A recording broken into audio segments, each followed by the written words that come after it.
उन सबको मैं चुनौती देता हूं कि आप इस देश का संविधान बना लीजिए। अगर आप इस देश का संविधान नहीं बनाएंगे तब हम इस देश का संविधान हम बनाकर आपको देंगे। तब इन लोगों ने कहा कि अगर ये देश आजाद हो जाता है और इस आजाद देश में अगर अंग्रेजों का बनाया हुआ संविधान चलता है तो वो आजादी नहीं है, वो आजादी झूठी है।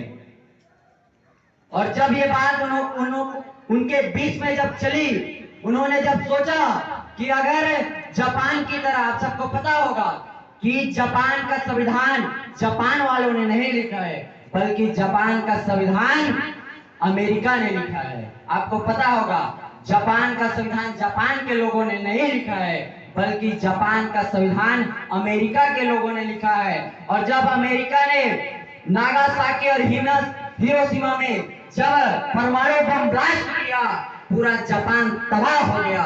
और जब जापान तबाह हो गया तब उसको मुख्य धारा में जोड़ने के लिए अमेरिका ने जापान का संविधान लिखा।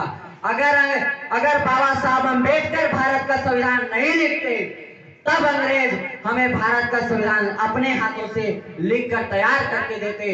तब न तो उसमें संशोधन हो सकता था और न ही किसी भी तरह से उसमें हमारी तरक्की के बारे में लिख सकते थे, क्योंकि भारत की जो अनेकों जातियां हैं, भारत में अनेक भाषा के लोग हैं, यहाँ की जो संस्कृति है वो सब संस्कृति पूरी दुनिया से भारत में सबसे अलग थी। इसीलिए गांधी जी ने सोचा कि अगर ऐसा स्थिति परिस्थिति बन जाता है कि अंग्रेज इस देश का संविधान अगर लिख देते हैं तब हमारा भला होने वाला नहीं है।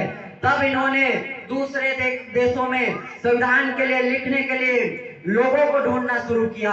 और तब इनके ख्याल में आया, जब ये जापान गए तब इनके ख्याल में आया कि उनको जब अनुरोध किया गया कि आप हमारे देश का संविधान लिख दीजिए, तब वहां के लोगों ने कहा कि आपके पास एक ऐसा चमकता हुआ उगता सूरज है, आप इस भारत का संविधान उसके हाथों से लिखवाइए। और तब जाकर इनके दिमाग में बाबा साहब अम्बेडकर का नाम आया और तब इन्होंने बाबा साहब अम्बेडकर से जाकर बात किया।